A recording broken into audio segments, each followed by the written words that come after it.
हमने बात की थी टाइप्स ऑफ रिएक्शन की, जिसमें मैंने एक टाइप अभी भी आपको नहीं कराया, वो है ऑक्सीडेशन एंड रिडक्शन।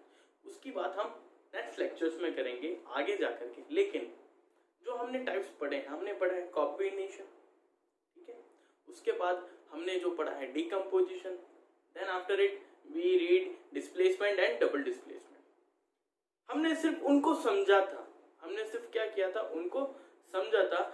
उनकी टाइप की जो रिएक्शन, उनमें जो रिएक्शंस होती है वो किस टाइप की होती है उसकी बातें नहीं की थी।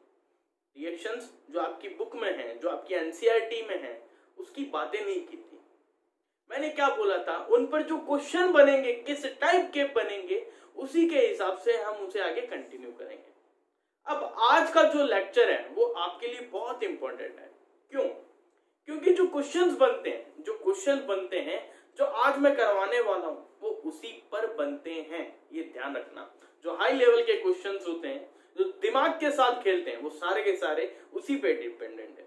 थ्योरेटिकल क्वेश्चन आप लोग कर लोगे, थ्योरी अगर आपको समझ में आ गई, अगर मैंने आपसे पूछा what do you mean by decomposition reaction, आप उसकी डेफिनेशन लिख सकते हो, आप उसकी डेफिनेशन लिख सकते हो।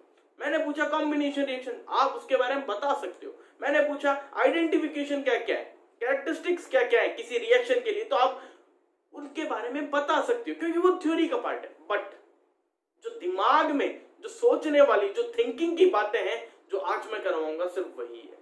इसलिए अपनी अब थिंकिंग डेवलप करना। यहां पर आज हम बात करेंगे कुछ सब्सटेंस, यहां पर मैंने कुछ सब्सटेंस लिए हैं, ये हैं कुछ सब्सटेंस, क्या है, कुछ सब्सटेंस जिनके कलर मैंने आपको बता रखे हैं। ये है कुछ गैसेस जिनके कलर मैंने आपको यहां बता रखे हैं, और ये है अपने पास कुछ एलिमेंट्स के कलर, ठीक है। अब सुनना, अब जो क्वेश्चंस बनते हैं कैसे बनते हैं वो बाद में बताऊंगा, बट उससे पहले आपको ये कलर्स याद होने चाहिए। आपको रिएक्शंस नहीं रटनी, आपको रिएक्शन रटने की जरूरत नहीं है, रिएक्शन आप खुद करोगे। बट मेरी शर्त क्या है, आप लोगों को ये चीज याद रखनी। यहां पर मैंने एलिमेंट्स के जो कलर बताए हैं, इस दुनिया में जो जो एलिमेंट है वो किससे दिखते हैं, मतलब उनका रंग क्या होता है, वो कैसे दिखते हैं, वो आपको पता होना चाहिए। जो सब्सटेंस आप लोग देखते हो, मैंने पूछा NaCl यानी नमक, नमक का कलर आप बता सकते हो कि व्हाइट क्रिस्टलाइन सब्सटेंस होता है, बता सकते हो ना, क्योंकि देखा है। उसी तरीके से आप लोगों को इन सब्सटेंस के कलर पता होने चाहिए। यहाँ पर देखो एलिमेंट्स लिखे हैं, पहला जो लिखा है मैंने लिखा है कार्बन, क्या लिखा है, कार्बन, जिसका कलर क्या होता है, ब्लैक होता है। फिर लिखा है मैंने कैल्शियम, जिसका कलर व्हाइट होता है। कैल्शियम आप लोग ऐसे भी बता सकते हो, हड्डियां व्हाइट कलर की होती है, अपने टूथ व्हाइट कलर के होते हैं, जिनमें क्या होता है, कैल्शियम प्रेजेंट, इनका कलर क्या है, व्हाइट। अब ये कुछ एलिमेंट्स हैं, इन सब का कलर सेम होता है, सिल्वरी व्हाइट। चांदी से याद रखना, Ag मतलब चांदी यानी सिल्वर, इनका कलर कैसा होता है, सिल्वरी व्हाइट। और कैसा, और किसका होता है, सोडियम का भी यही होता है। एल्यूमिनियम, ये आपको बोर्ड पे दिख रहा है, ये सिल्वरी व्हाइट कलर, ये इसका है। जिंक भी सिल्वरी व्हाइट। मैग्नीशियम, मोबाइल होते हैं ना अपने, मोबाइल की जो बॉडी होती है, जो बाहर होती है, वो पूरी की पूरी मैग्नीशियम मेटल से बनी होती है, ध्यान रखना बात, ठीक है। उसका भी कलर क्या होता है, सिल्वरी व्हाइट। इसी टाइप से मैग्नीज यानी Mn सिल्वरी व्हाइट। और मर्क्यूरी, मर्क्यूरी जो होती है ना थर्मोमीटर के अंदर भरी रहती है, वो भी क्या होती है, सिल्वरी व्हाइट कलर की होती है। उसके बाद कॉपर, कॉपर आपने देखा, तांबा होता है अपने घरों में, तांबे के बर्तन होते हैं, कैसे होते हैं, रेड ब्राउन कलर के, तो इसका कलर क्या होता है, रेड ब्राउन। आयरन सबने देखा, इसका कलर क्या होता है, ग्रे होता है। लेड ब्लूइश ग्रे होता है। ऑरम यानी सोना, ब्राइट येलो, ये तो सबको पता है। जो याद करने वाले हैं वो क्या है, सिर्फ एक लेड जो आपके लिए नया है, कैसा होता है, ब्लूइश ग्रे। बाकी सब आपको पता है जो आपकी डेली लाइफ में यूज होते हैं। अब आ गए कुछ गैसेस की बात करते हैं। अगर कहीं पर कोई गैस रिलीज हो रही है, सुनना, कहीं पर कोई गैस रिलीज हो रही है, तो जो धुआं निकलता है ना, वो अलग अलग कलर का भी निकल सकता है। हो सकता है उस धुएं का कोई कलर ही ना हो, यानी कलरलेस हो। तो वो धुएं के कलर आप लोगों को ध्यान रखने हैं। अगर ऑक्सीजन निकल रही है तो वो कलरलेस होगी।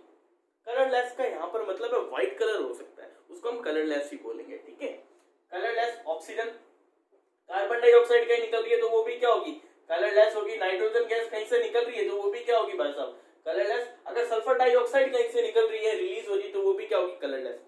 ये चार आपको ध्यान हो जाने चाहिए जो कलरलेस है गैसेस। उसके बाद नाइट्रोजन ऑक्साइड या नाइट्रोजन डाइऑक्साइड जिसे हम बोलते हैं, वो गैस अगर कहीं से निकल रही है तो ब्राउन कलर का धुआं निकलेगा, यानी जो फ्यूम्स बनेंगे, जो धुएं की लपटें होगी, वो किस कलर की होगी, ब्राउन यानी भूरे कलर की। क्लोरीन गैस अगर कहीं से रिलीज हो रही है तो येलोइश ग्रीन कलर का धुआं निकलेगा। अगर ब्रोमीन गैस कहीं से रिलीज हो रही है तो रेड ब्राउन कलर की होगी। ये बातें आप लोगों को ध्यान रखनी है। अब आती है बात कुछ सब्सटेंस की जिनके कलर आपको ध्यान रखने हैं। अब देखो, सबसे पहले जो कलरलेस है, जिनका कोई कलर नहीं होता, जैसे पानी H2O, लेड नाइट्रेट, इसका कोई कलर नहीं, जिंक सल्फेट, इसका भी कोई कलर नहीं, मैग्नीशियम सल्फेट, इसका भी कोई कलर नहीं, सिल्वर नाइट्रेट, इसका भी कोई कलर नहीं होता। ये सब्सटेंस की बात कर रहे हैं, किसकी, सब्सटेंस। ये जो सब्सटेंस है सारे, हो सकता है ये सॉल्यूशन के रूप में प्रेजेंट हो। सॉल्यूशन मतलब समझते हो, अगर मेरे पास फेरस सल्फेट है, मेरे पास क्या है, फेरस सल्फेट। इन सब सब्सटेंस के क्या होते हैं, क्रिस्टल्स होते हैं। अगर मैंने इनको पानी में डाल दिया, तो पानी का कलर क्या हो जाएगा, चेंज हो जाएगा। उसी टाइप से बता रखा है। इन सब सब्सटेंस के कलर आपको ध्यान हो जाने चाहिए। ये सारे के सारे क्या होते हैं, कलरलेस। ये ऊपर वाले जो लिखे हैं मैंने, ठीक है, याद कर लोगे इतना। अगला देखो, फेरस सल्फेट। जो फेरस सल्फेट होता है वो क्या होता है, ग्रीन कलर के क्रिस्टल्स होते हैं। किस कलर के, ग्रीन कलर के, यानी इसका कलर क्या है, ग्रीन। इसी टाइप से जो कॉपर सल्फेट होता है, जिसे हम ब्लू विट्रल बोलते हैं, वो कैसा होता है, ब्लू कलर का होता है, ठीक है। Fe2O3 यानी आयरन ऑक्साइड कैसा होता है, ब्राउन कलर का होता है। नॉर्मली रस्ट देखिए, जंग लगता है ना लोहे पे, वो कैसी कलर की होती है, रेड ब्राउन कलर की, यानी ब्राउन कलर इसे हम बोल रहे हैं।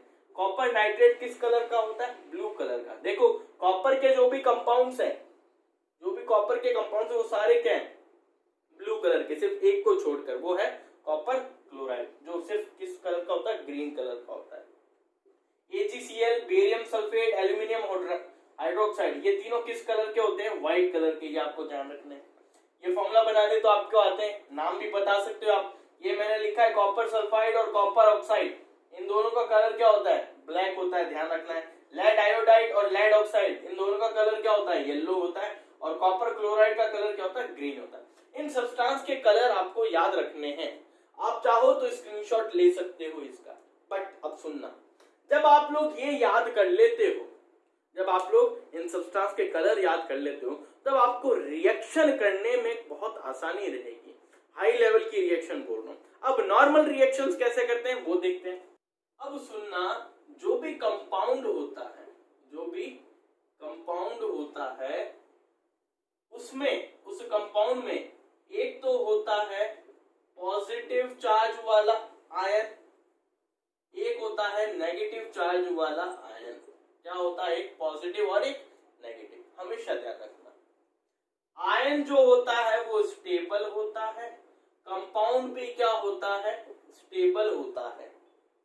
बट जो एटम होता है, या मैं बोल सकता हूं जो सिंपल एलिमेंट होता है, फॉर एग्जांपल मैंने लिखा सोडियम, ये क्या होता है, अनस्टेबल होता है।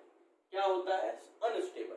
अगर मैंने इसका आयन बना दिया, Na+ बना दिया, ये आयन है इसका, तो ये क्या होगा, स्टेबल।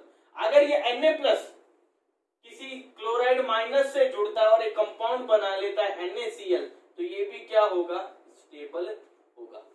और इस NaCl को अगर मैं तोड़ूं, ब्रेक करूं, तो ये हमेशा कैसे टूटेगा, अपने पॉजिटिव चार्ज वाले आयन से और अपने नेगेटिव चार्ज वाले आयन से ब्रेक होगा। यानी कंपाउंड जब मैं देखूं तो बना हुआ किससे, एक पॉजिटिव चार्ज आयन से, एक नेगेटिव चार्ज आयन से। जब हम किसी कंपाउंड को ब्रेक करेंगे तो एक पॉजिटिव चार्ज अलग होगा और एक नेगेटिव चार्ज वाला आयन क्या होगा, अलग होगा। ये बात आई समझ में। अब रिएक्शन में देखो इस चीज को कैसे अप्लाई करते हैं।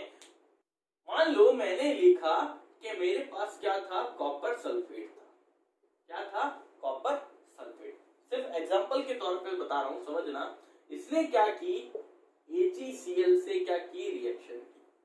कॉपर सल्फेट ने किससे रिएक्शन की, AgCl से। अब सुनना, अब आपको आयंस में तोड़ना आना चाहिए, प्लस आपको हर सब्सटेंस की वैलेंसी पता होनी चाहिए। वैलेंसी मतलब उस पर चार्ज कितना होता है, उस पर चार्ज कितना। फॉर एग्जाम्पल इसको अगर मैं ब्रेक करूं तो मैं देखता हूं सल्फेट तो क्या होता है -2, ये बेसिक में आप लोगों ने पढ़ रखा होगा। सल्फेट जो आयन होता है उस पर चार्ज होता है -2। यहां पर देखो अगर सल्फेट पर -2 है और यहां पर हमें पता है कॉपर 2 वैलेंसी शो करता है, एक +1 एक +2। +2 वाले को बोलते हैं क्यूप्रिक और इसको बोलते हैं क्यूप्रस, ये हमें पता है, ठीक है। बट यहां पर देखना है चार्ज कैसा है, +1 है +2, तो आप कैसे डिसाइड करोगे। आप लोग देखोगे यहां पर अगर +1 होता तो ये 2 इधर आता, लेकिन यहाँ क्या है +2 है, तभी तो 2 से 2 क्या हुआ है, कैंसल आउट हुआ है। ये नॉर्मली बेसिक में मैंने आपको बता रखा है, बेसिक वाले लेक्चर्स अगर आपने नहीं देखे हैं तो प्लीज आप देखना, मैंने ये बता रखा है वहां पर। तो यहाँ पर क्या होगा +2 होगा। तो मेरे को एक बात पता चली, यहाँ पर जो कॉपर सल्फेट है, यहाँ पर जो कॉपर सल्फेट है जब वो टूटेगा तो ये -2 और ये +2 वाला चार्ज बनाएगा। अगर यहाँ पर इसको तोड़ूं तो यहाँ पर प्लस वाला कौन है, Ag+1 होता है, क्लोराइड -1 होता है। ये बात आई समझ में इतनी। जब आपको इतनी बात समझ में आ जाती है, आपको आयंस में ब्रेक करना आ जाता है किसी सब्सटेंस को, अब आप लोग बता सकते हो जब ये रिएक्ट करेंगे आपस में, रिएक्शन होगी तो यहाँ पर जो प्रोडक्ट बनेगा वो क्या बनेगा। अगर आपको क्वेश्चन में नहीं दे रखा तो भी आप बता सकते हो। कैसे, सुनना, इधर का जो प्लस वाला होता है इधर के माइनस वाले से जुड़ेगा, इधर का जो प्लस वाला है इधर के माइनस वाले से जुड़ेगा। जोड़ो, कैसे जोड़ोगे, यहाँ पर आयन कौन सा, आयन को पकड़ो, कॉपर +2 है, यहाँ पर आयन कौन सा है, क्लोराइड -1। अब ये 2 कहां जाएगा, इधर, एक कहां जाएगा, इधर। आता है मॉलिक्यूलर फॉर्मूला बनाना, क्या होता है CuCl2, यानी यहाँ पर एक प्रोडक्ट तो क्या बनेगा, कॉपर क्लोराइड बनेगा।